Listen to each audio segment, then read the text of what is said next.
Queridos, que a paz e a graça do nosso Senhor Jesus Cristo seja com todos vocês, em nome de Jesus. Irmãos amados, nós estamos diante de mais um dia, diante de mais uma oportunidade. E nós precisamos aproveitar esse dia, esta oportunidade, aproveitar essa misericórdia que o Senhor nos deu. Sim, porque foi o Senhor que nos deu. Jeremias, em suas lamentações, fala que as misericórdias do Senhor são a causa de nós não sermos consumidos. E nós precisamos aproveitar cada momento, cada oportunidade. Nós precisamos viver como a igreja primitiva viveu os primeiros séculos, vivendo uma vida intensa, vivendo um cristianismo intenso. E só existe uma maneira de nós vivermos esse cristianismo intenso, essa busca intensa, uma vida intensa. É vivendo na presença de Deus, é buscando a Deus, é nos derramando dentro de Deus, é passando todos os dias, usando do tempo, usando de tudo, para viver uma vida cada vez mais próxima, cada vez mais íntima, cada vez de um nível de uma comunhão maior com o Senhor. E para isso ser uma verdade nas nossas vidas, nós precisamos nos desprender desta terra, nós precisamos nos desprender de tudo aquilo que é terreno para nos ligar ao céu. E é precisamente isso que eu quero fazer neste dia. É precisamente isso que nós temos feito ao longo destes dias, quando nos propusemos a meditar no Evangelho de Mateus, no capítulo 5. Para poder buscar mais Deus, para poder aprender mais, para poder conhecer mais, para poder crescer no conhecimento e na graça. Então, queridos, nós, pela misericórdia e pela graça de Deus, nós temos meditado no capítulo 5 de Mateus. Nós temos feito vídeos após vídeos, analisado versículo após versículo. Nós meditamos sobre as bem-aventuranças, do versículo 1 ao 12. Nós meditamos sobre o sal e a luz da terra, a igreja. Nós falamos sobre o cumprimento da lei, que Jesus não veio para abolir, não veio para revogar, mas veio para cumprir a lei. Nós falamos sobre o assassínio, nós falamos sobre o adultério. E hoje nós vamos falar sobre um pouco do divórcio e os juramentos. Você que pode, abra a sua Bíblia comigo. Nós vamos ler no Evangelho de Mateus, no capítulo 5, no versículo 31. Nós vamos ler o versículo 31, 32, 33, 34, 35, 36, 37. Ora, do versículo 31 até o versículo 37. Amém?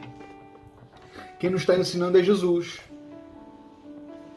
Aqui, Jesus então está no Sermão do Monte, Sermão da Montanha, ensinando os discípulos e a multidão. E Ele continua nos ensinando. E louvado e glorificado seja Deus por isso. Olha o que Ele vai nos ensinar. Também foi dito, aquele que deixar a sua mulher, dê-lhe carta de divórcio. Eu, porém, vos digo que qualquer que repudiar sua mulher, a não ser por causa da infidelidade conjugal, faz com que ela cometa adultério. E aquele que casar com repudiada, comete adultério.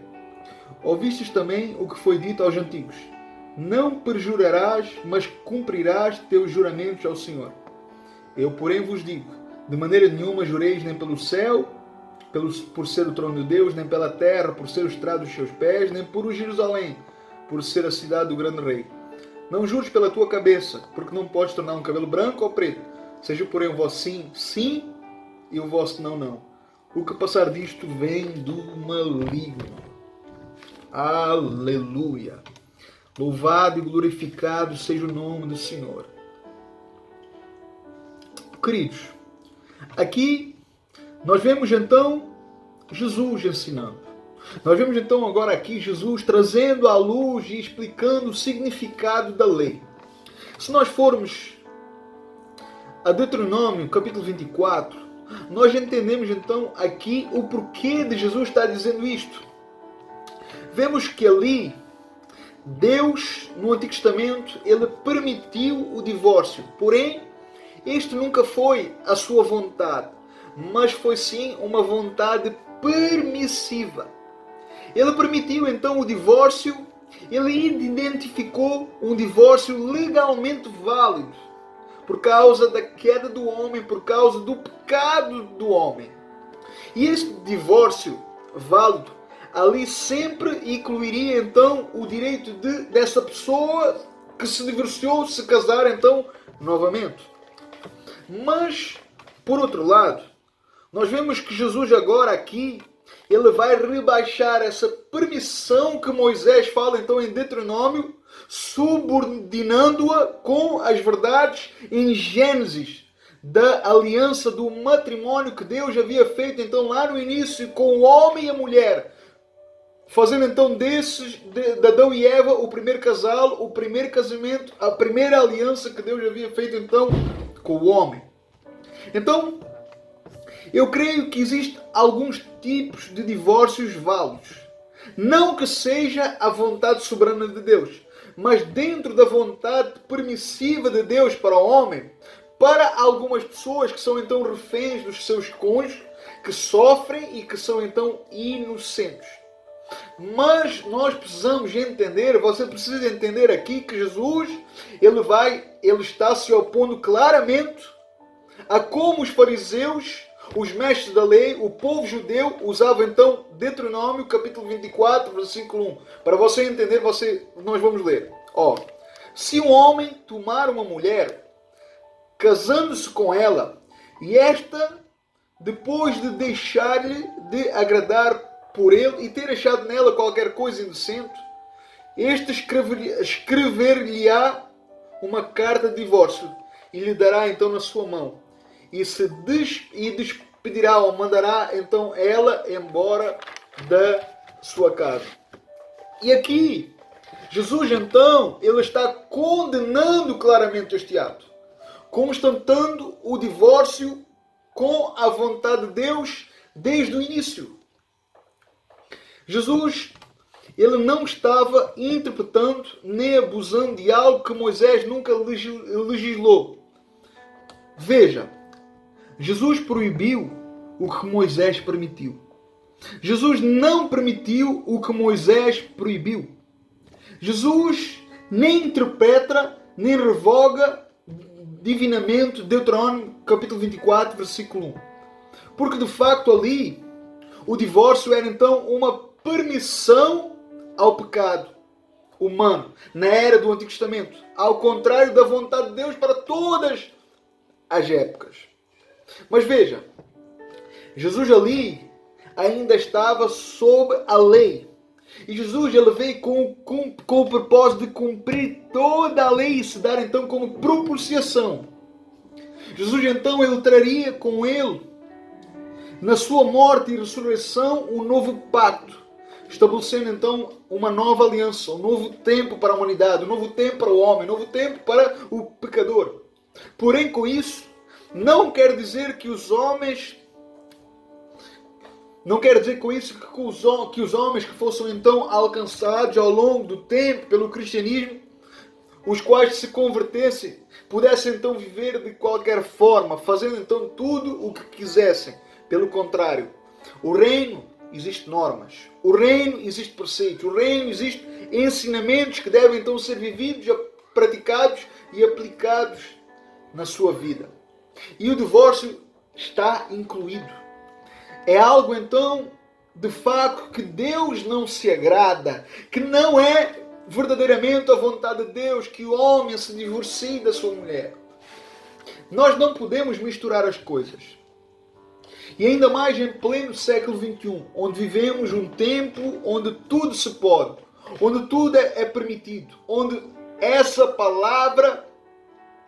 própria palavra de Deus é usada para pecar, para transgredir.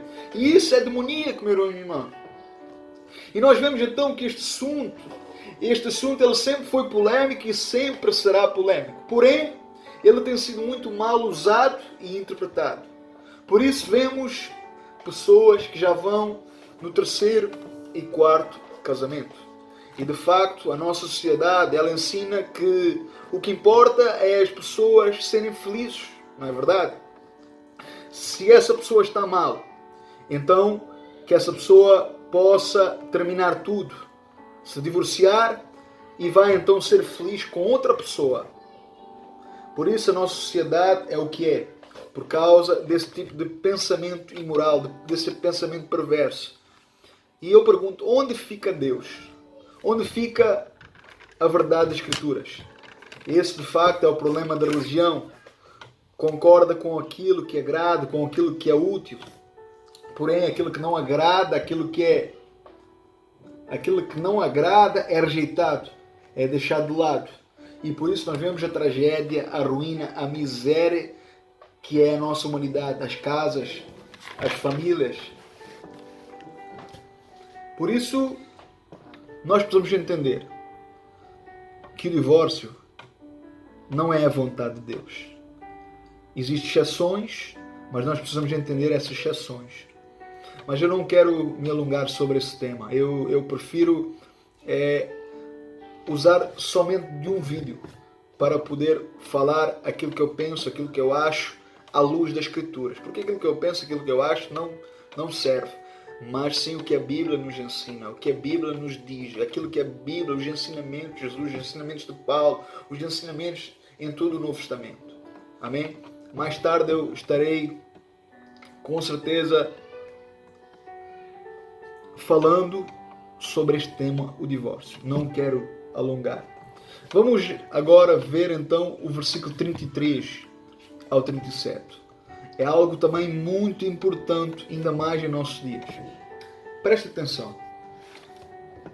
Parece-nos que Jesus, ele está ensinando a não jurar, não é verdade? Porém, isso é um pouco confuso, até porque tem várias citações na Bíblia, na palavra de Deus, de homens de Deus que fizeram então vários juramentos. O próprio Jesus, ele, na sua vida pela terra, em um momento ele teve que se submeter ao juramento diante então do sumo sacerdote, quando seria então questionado quem ele era de fato. E nós podemos ver isso no Evangelho de Mateus, no capítulo 26, versículo 63. Então, como assim? Jesus nos adverte então, por um lado, sobre juramentos e ao mesmo tempo ele e outras personagens bíblicas o fazem. Então, a pergunta é, será pecado? Será pecado fazer juramentos? Como entender os ensinamentos de Jesus aqui? Então nós vamos analisar para compreender o tema dos juramentos. Primeiro, você precisa entender que em nenhum momento Jesus vai entrar em contradições, porque isso vai contra a sua natureza. Em segundo lugar, nós precisamos entender que normalmente quem faz algum tipo de juramentos o faz buscando então dar mais peso às suas palavras, fazendo então com que pessoas acreditem nelas por meio desses apelos, por algo então superior, como se fosse então algo sagrado. Geralmente as pessoas elas juram e usam o nome de Deus e usam até o próprio céu, ou até mesmo pessoas importantes na sua vida, como o pai, como a mãe, ou talvez até os seus próprios filhos. E isso é o que acontece muito, é o habitual em nosso dia a dia, e todos nós sabemos que isso é verdade, que isso é um facto. E na época de Jesus já se usava esse tipo de juramentos, era comum naquela altura, até por incrível que pareça, mas eu creio que naquele tempo era bem pior do que os nossos dias de hoje. Naquele tempo juravam por negócios fechados. E quando nós nos lembramos, por exemplo, da história de José do Egito, o filho de Jacó, aquele que foi vendido pelos seus próprios irmãos, aquele que foi para uma terra estrangeira, aquele que habitou na casa de Potifar, que era o chefe então da guarda daquele povo, aquele que não pecou, aquele que não tomou a mulher de Potifar e foi preso diante de uma acusação, difamação, e que após a prisão se tornou governador. Esse mesmo, José do Egito. Nós vemos que depois dele se tornar governador do Egito, nós vamos ver que antes da sua morte, ele fez então com que o povo jurasse, ele fez com que o seu povo jurasse que depois que ele morresse, que os seus ossos fossem levados então para a terra prometida. E nós vamos ver que esse juramento ele teve tanto peso que depois de 400 anos esses ossos de José foram transportados até chegar então à terra prometida. Você vai poder ver isso em Gênesis capítulo 50, versículo 25. Depois veja Êxodo capítulo 13, versículo 19. E finalize com Josué capítulo 24, versículo 32. Você vai compreender isso. Ou seja, você vai ver que o juramento ele tinha peso, ele tinha influência e era muito comum naquela cultura judaica. Só que naquela época havia então os tão famosos fariseus e mestres da lei, que tinham elaborado um sistema de juramentos em que alguns dos seus juramentos eram considerados mais vinculativos do que os outros. Eles imaginaram que se eles diminuíssem suas responsabilidades ao não usar ou envolver o nome de Deus em seus juramentos. Por isso então o que é que eles fizeram? Eles começaram a jurar pelo céu, eles começavam a jurar pela terra, por Jerusalém, pelo templo, ou até mesmo pelas suas próprias cabeças. E nós vemos que o texto que nós lemos, Jesus está refutando eles nisso, na hipocrisia desses mestres da lei, desses religiosos. Você pode ver isso bem explícito quando você ler Mateus capítulo 23. Quando você der uma leitura corrida, você vai entender isso. Por isso, você vai entender o porquê Jesus está condenando aqueles homens desses atos. Sim, porque ali naquela multidão que estava diante de Jesus, não era somente os seus discípulos, mas tinha de tudo. Muitos fariseus estavam então ali ouvindo o sermão do monte, o sermão da montanha de Jesus. Veja que Jesus ele está alertando esses conceitos de juramentos que eram então ofensivos diante de Deus. Veja que para os fariseus, para os mestres da lei, era uma maneira então de evitar dizer toda a verdade ou estar então presos às suas próprias palavras. Ou seja, acabou se tornando o oposto daquilo que seria um juramento verdadeiro que agradaria a Deus e que seria então aceito por Deus. É importante nós entendermos que Jesus está condenando essa maneira de fazer tais juramentos, mas ele não está proibindo todo o tipo de juramentos. Nós vemos o próprio apóstolo Paulo usando várias vezes no Novo Testamento, usando várias vezes juramentos, se referindo ao próprio Deus como sua testemunha. Se você ler lá em Romanos capítulo 1, versículo 9, você vai ver onde Deus era sua testemunha de seus esforços da oração pelos crentes, pelos cristãos. Se você dar uma olhada em Gálatas capítulo 1, versículo 20, você vai ver que o próprio Paulo ele coloca Deus como sua testemunha de que tudo aquilo que ele escrevia nas suas cartas não era mentira, mas era verdade. Então Deus era testemunha de Paulo. Você vai ver em Hebreus capítulo 6, versículo 17, o próprio escritor ele vai narrar que o próprio Deus usou de juramento para mostrar a seriedade das suas promessas. Então, logo, é impensável pensar que Jesus estava proibindo alguns tipos de juramentos, ou dizendo que todos os tipos de juramentos são pecados diante de Deus. Não é isso. Pelo contrário. Porque quando nós lemos o contexto todo do texto, do versículo 33 ao 37, do qual nós lemos no início, nós vemos que Jesus ele vai condenar alguns tipos de juramentos usados pelas pessoas, para que as pessoas parecessem tão confiáveis como já vimos anteriormente. O que significa que sem o juramento as palavras das pessoas não tinham então qualquer valor. E isso indica pessoas usando mentiras, injustiças e outros pecados, escondendo então em suas vidas cotidianas. E quando eles precisavam então que alguém confiasse neles para algum fim específico, Eles precisavam então usar da força de juramentos para serem então levados a sério. Era como se fosse então algum símbolo ou algum amuleto de sorte para que conseguissem ser aprovados ou ser bem-sucedidos, para que tivessem então crédito diante das pessoas. Então eles usavam então essas promessas.